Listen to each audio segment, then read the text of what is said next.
Nung nalaman ko din na magiging part ako ng show na to, super happy and blessed of course kasi nabigyan na naman tayo ng panibagong character na naman na ipi-play ko.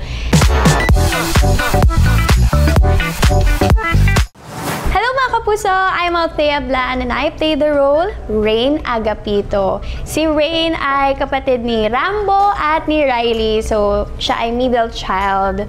Bilang middle child ay masaya, lalo na meron kang kuya na nagpo-protect din sa'yo at meron kang magulang mapagmahal. Ayan. At syempre napapaligiran ka ng mga taong mabuti ang puso at di na ako lalayo sa Kuya Rambo ko na talagang nagbibigay serbisyo sa lahat ng tao.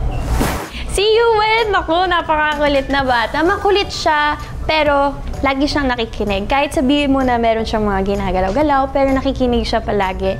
At pagdating naman sa mga eksena namin, like, nagtitake na kami, talagang makikita mo at nafe-feel ko na para ko talaga siyang kuya, na siya yung nakakatanda.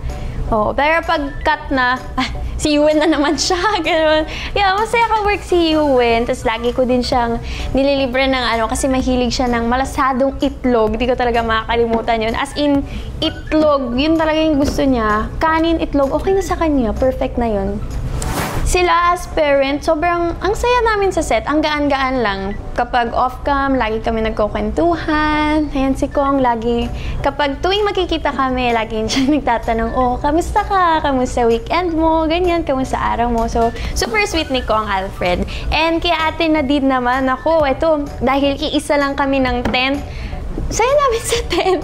Lalo na kapag si Tita Chanda, si Princess, si Ate Nadine, and sila Mami, masaya kami sa tent. Puro lang kami kain. Wala kaming time matulog kasi puro kami chikahan. Kung ano-ano lang chinichika namin.